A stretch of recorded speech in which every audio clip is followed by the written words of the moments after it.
Hello, hello, and welcome to another episode of You First. That's right, it's all about you, and you. I'm Shawanna Kennedy, and yes, I'm excited that you are here with me. Today, I'm excited because she is in the back. I have a therapist in the house. That's right. And just in case you're watching this for the very first time, I'm Shawanna Kennedy, the host of You First, where we're in a place, a safe space that's all about you. It's self-care, mental well-being, personal development, and empowerment, empowering you to make yourself a priority. That's right. So you can do the things that you have been called and designed to do. In this space, we have conversations with real people, hearing real stories about real life and what that looks like and what has been the holdup and has been holding them back from making themselves a priority. And along the journey, we bring in some experts from around the globe to then lean into the conversation about what that means when we don't make ourselves a priority, when we don't lean into self-care, when we don't lean in more into self-love and self-worth. And in this case, she's not a stranger to coming to self first for being a part of this you first conversation. It's none other than Jackie Smith. She is a licensed professional counselor and someone that I have been able to know and have look, she's my one of my people that I've known for decades. And this young lady is no short of knowledge and information. She is currently serving as a licensed professional for the Phoenix Children's Hospital. And we're going to get into the conversation because today is a mighty conversation about the front line of pediatric mental health. So if you have a child or you're an aunt, an uncle, someone, we're going to be talking about the children, but then we're going to pull in what that means for us as adults. Because mental health, I'm an advocate for it, and I have someone who is here and who can give us more insight into what that looks like. So I'm going to get out of the way. I'm going to bring to the platform because she is a leader in her community and she does all kinds of things to advocate and to be an activist for this cause of mental health. So without further ado, I present to some and introduce to others, none other than the lady in the form of Miss Jacqueline Smith. Welcome, welcome, welcome. Thank you. Yay, I'm excited to have you here. And you know what, just say hello and tell them a little bit of something about you. I know her resume is very extensive, guys, and she does a whole bunch. Of course, she's a AKA, we already know if you're pink and green looking right now, yes, your sister is on the platform, and I'm excited about what she's here on the platform today. Go ahead and say, hey, Jackie, for me. So first of all, I want to say thank you. Thank you for trusting me enough to invite me to your platform. I totally appreciate that. And I support you and every single thing that you do all the time, always will. Anytime you call, the answer will always be yes. So yes, I am a licensed professional counselor. Been doing it for quite some time.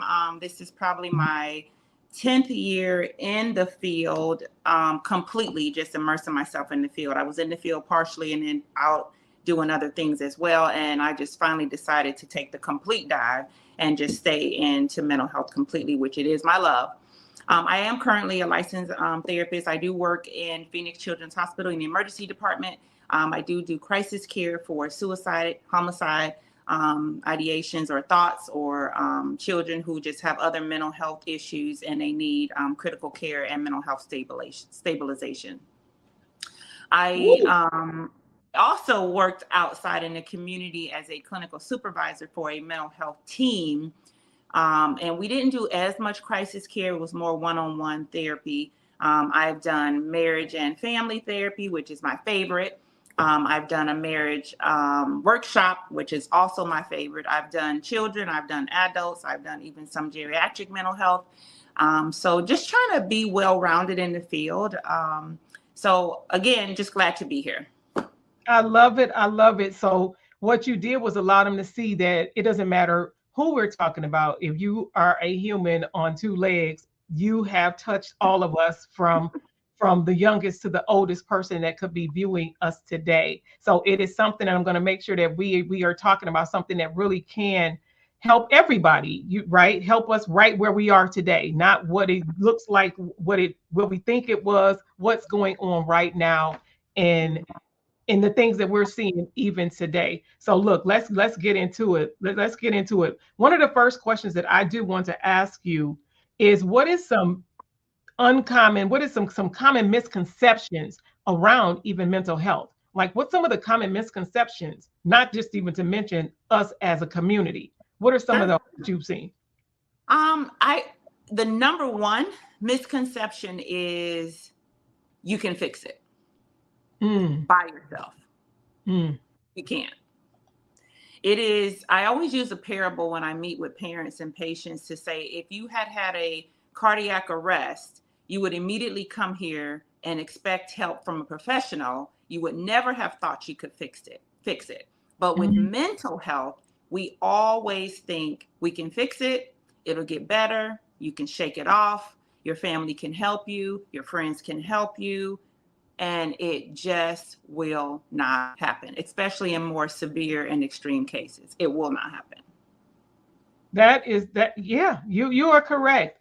And with so many things, when we go down the list of thinking about medical issues, there is a specialist for everything. And we know that when we think about us as a community, we know that it's not talked about, it's not discussed as much as it should be. Now you 100%.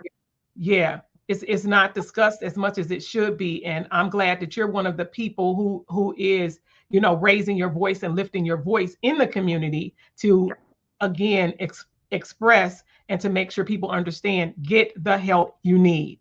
Get 100%. The help you need. I'm all about even having the self-talk conversation. But for some, and in some cases, that is not enough. Some of the things that we do, I'm an advocate for writing it down, for journaling, and as ways of expression to express ourselves. But sometimes that is not enough. From time to time, we need to incorporate someone as such as yourself to go deeper. You said one of the things you did say, you said was to take a deeper dive. And that's what happens when you're dealing with a professional such as yourself, to then take us into a deeper conversation. Now, when I think about the children, because it is so important in knowing what you do in the emergency room, I can only imagine some of the cases that you run into coming in, because you never know what you're going to get. But in certain cases, then they have to then bring you in to do an assessment. What does that look like when you have a youth to come in and then you're called into the space? So typically what will happen is we get advance notice. Sometimes we don't. Sometimes it's so critical that they just literally show up via ambulance. And then there are cases where, they'll walk into the actual hospital lobby, just like you would any other situation. If we have a child that is homicidal, if we have a child that is suicidal, or just severely depressed, or having thoughts and ideations of wanting, and some have full-on plans of what they want to do. Obviously, the more severe and critical care will usually be brought in, via ambulance, and it's just right away. We have kids that come into the ER that are in psychosis. They have no idea about their environment. They're completely detached, and the thought is not consistent, and, it's kind of all over, disorganized thinking and patterns and behaviors. And so immediately I will receive a consult. Once the consult pops in, I typically just go over to where the patient is. If the parents are there, just kind of explaining my role and letting them know that, I will complete an assessment. My assessment will determine if they're discharged or sent for inpatient treatment. Letting them know the boundaries in which I have to operate within, because I am also a mandated reporter. So if anything comes out of that conversation that creates a report, I am obligated to do so. So just kind of setting up so they kind of know what my role is, exactly what I will be doing and what the outcome is. Just really setting good expectations so that they know. Usually I've never had too much pushback on that, because most parents are kind of at their wits' end by the time they even see me anyway. So just a matter of explaining that. I go in and complete the assessment, determine if they're suicidal, homicidal, with a plan, if they have intent, plan, desire, different things. Just kind of with the assessment, there's questions within that kind of give me a lot of data that I need. I make a determination for either discharge with maybe some additional resources, setting up therapy or setting up a psychiatric appointment, or actual sent for inpatient treatment. And if that happens, then we explain that, and now my recommendation is for inpatient treatment, meaning outside stabilization is not going to get us what we need, and it is considered an unsafe discharge. And so once I make that recommendation, either way, then the parent or the patient, is able to kind of go forward with that recommendation, be it discharge or just move forward with the inpatient treatment. Now, because of what you see on a regular, which is unfortunate, do you see some common issues that are bringing them there? Like if there is a issue, if you do, like what is, okay, please, what are some of those top things that you see that this is what you're getting? Because we want people to be able to even, and then not only that, be able to help and tell us some signs to look out for. So before it even get that far, because I'm all about prevention. This is just all about teen prevention over here. So what are some of the common things that you notice that this is the cause? This is some of the cause. So unpopular opinion alert. Social media, cell phones, 1 and 2, and in whatever order you want. We have kids as young as 5 all the way up to 17, 18 years old on a platform that some adults can barely manage. And it is so many ways that has caused us to fail our children in many, many areas. Social media, while it can be the greatest tool, it can also be the most dangerous tool. Yeah. And so we need to really make sure when our children are on it, we're on it with them. We're walking them through, healthy guidelines, healthy boundaries, healthy conversations, appropriate conduct, appropriate behavior. Those are the things that I think need to happen. And unfortunately, it didn't. And I think it's not so much that we got bad parents. It has nothing to do with that. It's just, it was an afterthought. Yeah. We gave them a device. We said, hey, go ahead. Things look good. And then I think it has occurred to us down the road, some years into this social media, World Wide Web journey or internet journey, whatever you want to call it. I think we've now seen and are continuing to see what the effects are. We had COVID and we were basically locked down for like 2.5 years. And we're seeing the impact of our children's social behavior from just 3 years. So imagine the impact that I'm seeing, and anybody in the mental health field is seeing from social media, internet exposure, cell phone access constantly for the last 10 years. And it is something I have never seen before in my career. It is ongoing. It seems that the children are having a very, very difficult time. It impacts their self-esteem directly with a hard punch. Some punches they can't even overcome. Things happen in schools every day. Everything's being recorded. Everything you do is recorded. Children are taking any inappropriate photos.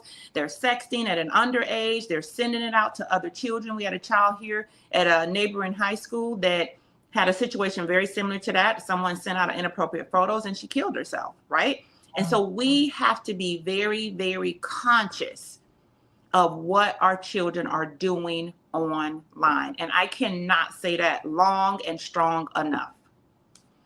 Wow. Yeah, it's needed. So check your kids. And if you have a child that you don't know the passcode, then there is no phone in my house I can't get into. Not one. And I say that because I've even had parents say, I don't have their password. Well, more than likely you're paying for the phone. You need the password. It isn't about me looking around and, violating privacy. It isn't about that. It is about making sure not so much that my kids are behaving appropriately, that other people are behaving appropriately with my children. Right. Because they don't know what we already know. So they have to learn it. And I don't want them learning it on my watch. So the best thing for us to do is to make sure those platforms are safe. Make sure that we're on it. Make sure we can key into it. Make sure we can see it. Shawanna nailed it, killed it, threw it out the park. You have to know their passwords. They should never own any device that you do not have the ability to get into. Yeah, no, that is so true. And that's why I immediately said password, because it's usually people that they don't have access or have not made it so, because you're correct. If I'm paying, then that grants me the access. That's just for me in my house. Sure. That's how we roll over here. Yeah. Man, Sure.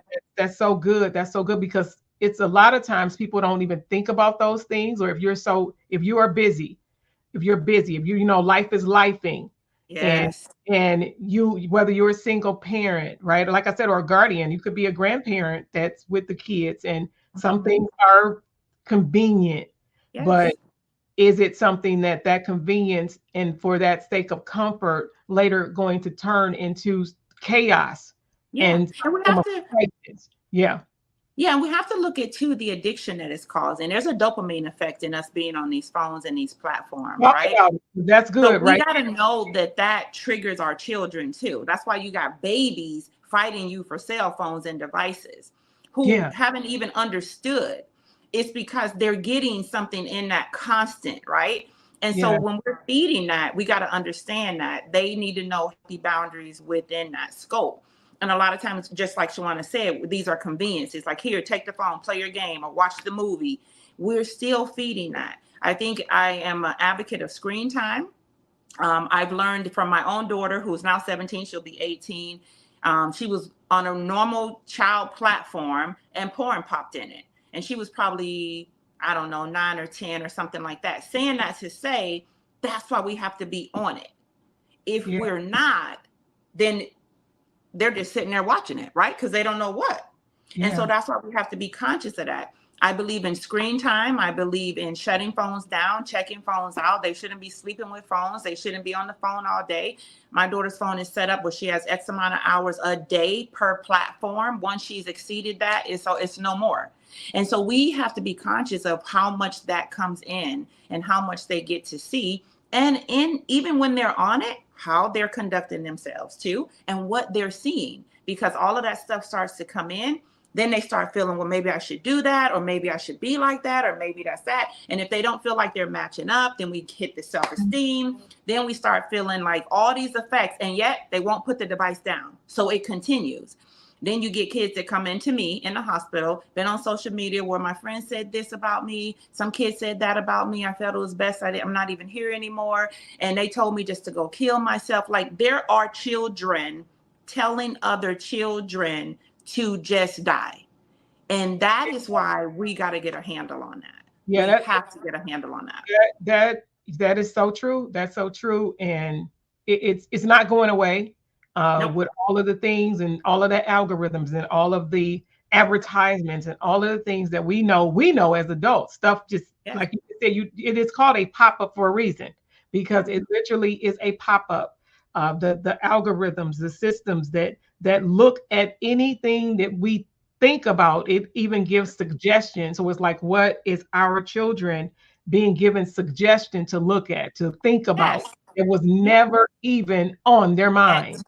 all. And you know, And and that's the don't get me thing. wrong, Yeah. we're talking about It the brings that children. into them. Sorry, Shawan. I'm sorry.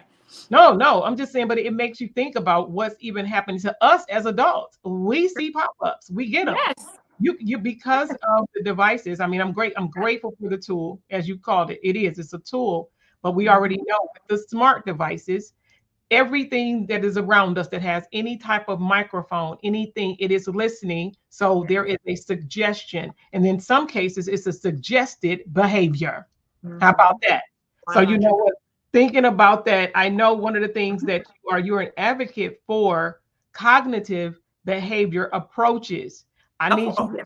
talk to me a little bit about what that, when I think about Sure. that cognitive behavior approach, what that means, right? In case someone doesn't know, and then Sure. give us some things to think about, some tools, something around that. What's that about?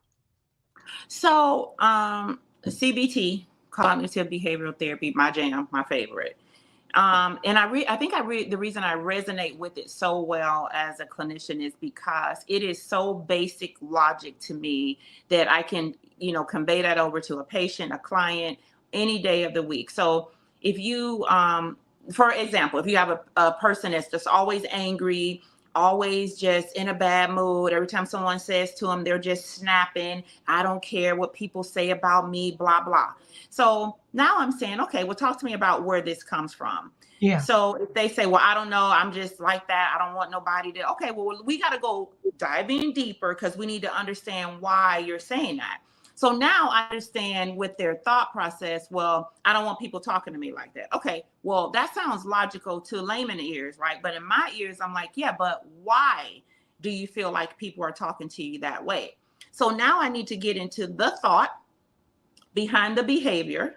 Once I identify the thought behind the behavior, then we can change the thought, ultimately changing the behavior.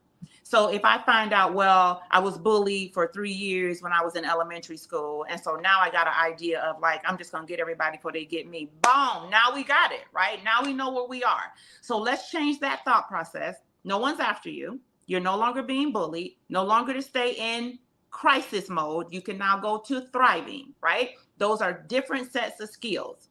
You don't use them interchangeably either. But a lot of times, because we've not healed properly, we are still using survival skills, although we're thriving, right? So we have to be able to change those two things out.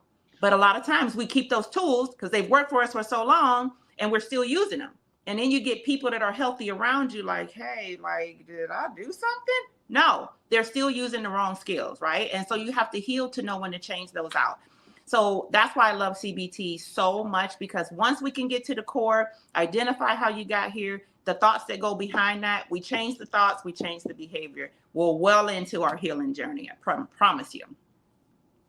I love it. I love it. I love it because it is, and you said, talking about the skills and understanding. I mean, you already know I'm a mom, and it's having a conversation with whomever I'm talking to, or just people that you care about and care to communicate with. Even with yourself. Let's talk about you. Remember, because this is you first. It's all about you.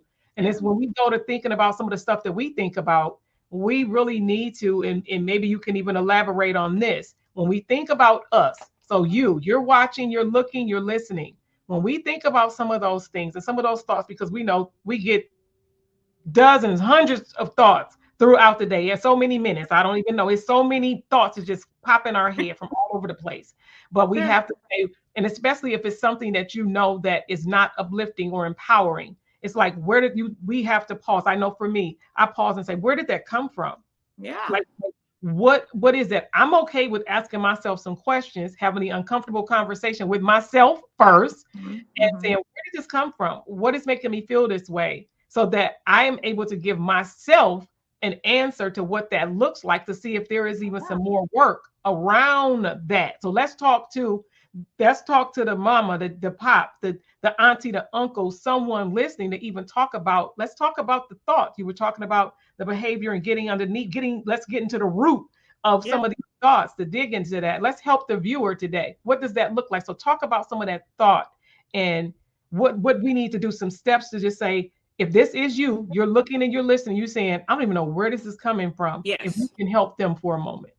So the first most immature thing, and I'm saying that to say even an amateur could do it, and I'm going to give basics. The first thing is to identify it, and then, just as you said, what does this remind me of? Because then it's going to help you. Hence the reason I was saying that example. Of course, a client I had many moons ago, and it's like, what does this remind you of? So when you behave that way, what does this remind you of? And well, it just gives me the same feeling of when I was bullied. Okay, now we're getting it. So to Shawanna's point, if you get that feeling and you're like, why did I get that thought? And why am I doing that? What does this remind me of? So many moons ago, when I wasn't healthy and I wasn't a clinician, I dated, and I would be dating and I'm just like, stay, right?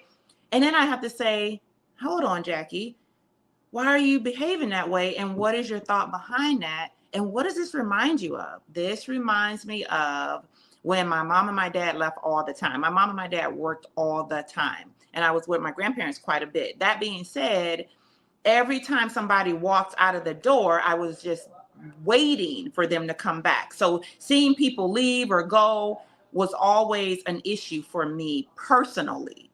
And I had to identify the thought, identify the behavior, find out why I was still using those survival skills when I was now thriving. And then it allows you to release that and let it go, to know and trust that people will come back. But that was my own healing journey. But I'm saying that to present it as an example that I am no different than any person in the world. I'm just trained and I'm licensed. But just so we can keep those kind of things in mind, like identify, what does this remind me of? Because that is usually where you're going to connect with where those thoughts are coming from. And then you'll be able to kind of move past it and do what you need to do, the work that you need to do to be able to terminate that, eliminate it, if nothing else, minimize it. Love that. I love that. I love that, because I think about us as a community and you being able to even help right now. Like I said, it's all about you here, right? We're self first because it's all about you. Sure. And as a community, what can we do to help ourselves while being more available for others? Because I say when we understand that we are a gift and we begin to prioritize ourselves, then others around us benefit from a more healthier self. Yes. In all areas, in all areas. So just because I know you do a lot of extensive work in the community and for us as a people, Sure. and to even just help right now, and especially in the season that we're in, because it's for all seasons. And what does that even look like? Because I know some people, it's based off even a certain season, and then they go into this slump. So Sure. how can you help, whether it's seasonal, right? Because I know there's age, there could be a season, it could be if we're woman versus a man, there could be hormones, right? It could be all of those things. How can you help us as a community to even know what to look out for? Because some people already know and they're just ignoring. I'm not talking about the people that know, right? Felt that in my soul. I'm just, because it's the truth, right? We all about, hey, because if you can't confront it, then you can't fix it. Never. So some people actually know and they choose to remain that way. And for some, Sure. it's this whole survival. No, I need to be this way so that people can stay away from me, right? Yeah, what I know back in the day, you used to say, I don't know karate, I know crazy. Right, I know, right? I just dated myself right there. I know I did. I know I really did right there. How can you help us as a community? I know, because this conversation, we know we could talk on and on and on about this conversation. For sure. But help us as a community before we get out of here. I need you to look right at the person that could be looking and talk right to them. Help us. Help us. Yeah. So as a community, we have to check into our mental health, even if we don't want to. We have to acknowledge it. Just to Shawanna's point, you can't change it if you don't. I think the whole infamous, oh, that's just the way I am, that's the way he is, that's the way she is, that's the way I always been. Well, that's great, but it doesn't mean it's the way you have to continue to be. And understanding and know that it's not just the way you are. We got to find out why you're that way. Acknowledging when your mood changes, acknowledge it when you have, misdirected anger, or acknowledge when the anger is, outrageous and overshadowing where it shouldn't and needs to be. Understanding when your reaction to certain things is a little bit extreme or emotional. Understanding when you withdraw from doing things that you used to like to do. Understanding when you start isolating. I don't believe in teenagers closing doors. Understanding when you have so many different changes in your behavior yourself. And I'm going to empower every individual. When you see changes in people, friends, family, spouses, acknowledge it, address it, bring it up. Show it up, bring it to the light and say, hey, I noticed this happen. I'm just trying to make sure that you're okay. Sometimes that small word will cause people to just break. I've seen it many times in session over and over again. I sit down and I say, hey, tell me what's going on. Like, I noticed some changes. You canceled 2 appointments and now boom, right? Because now somebody's tapping in. Otherwise, they put on the face, send their representative out into the world, and they go to work to be a mom, to be a spouse, they're a sibling or whatever it is. They fix dinner, go to work, drive home, go to the grocery store. They're doing their jams, right? But it's not even being tapped into. And sometimes just somebody stopping and saying, hey, what's going on? Are you okay? And great. If you are, boom, great. They checked it. But if you're not, now they've addressed it and identified it. Another thing in tapping into that, Shawanna, I like to be very clear with children. So this is for parents with children. Children often, because their hearts are so sensitive, they're still learning and growing. They will often say to me, well, I was trying to help my friend. Children cannot help other children. And I don't know how much I can say this. I've had so many kids come to me saying, my friend has been self-harming. My friend is suicidal. My friend wants to kill herself, and I'm just trying to help her. You can't.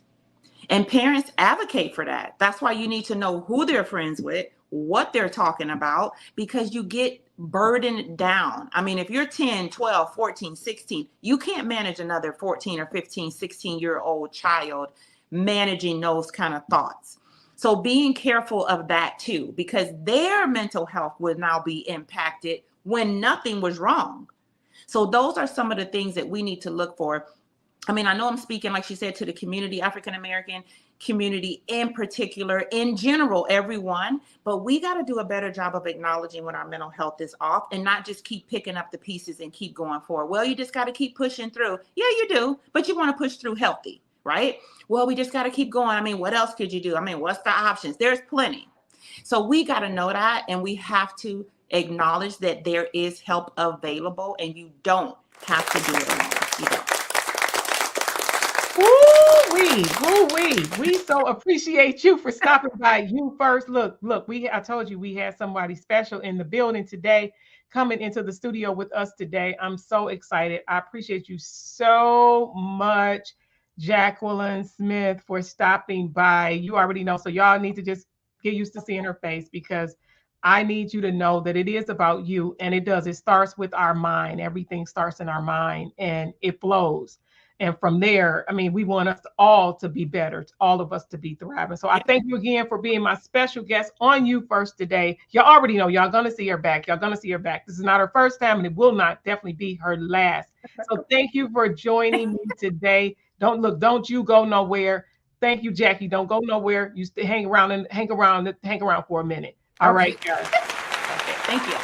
All right, guys, I hope you enjoyed today's episode of You First. It is about you understanding and calling a thing a thing. Call it what it is, because that's one of the first steps to taking back your power. That's right. Take your power back. Call it what it is. Stop choosing to turn and look a different way, because we're supposed to be not just surviving, but thriving. We're supposed to be thriving. You want to, as she said, right, show up as your true, authentic representative of yourself. Don't just, put on the makeup, put on the mask, but you want the real you to shine through and shine beautifully while you're doing it, right? We want you to glow up, show up, being yourself, being seen, being heard, and living your life like it's golden, living your life for the best and the betterment. Again, I'm Shawanna Kennedy. I appreciate you so much. Make sure you are following me on all social media platforms.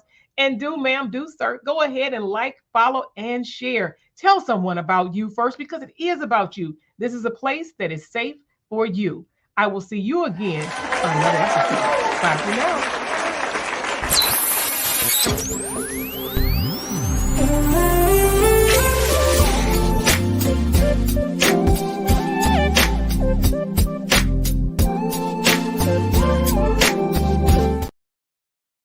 This episode is brought to you by Kennedy Media, your ultimate partner in content creation, video recording, and digital marketing. Be seen, be heard, and increase visibility in your business. Contact us today at KennedyMediaLLC.com, KennedyMediaLLC.com, and unlock your brand's full potential.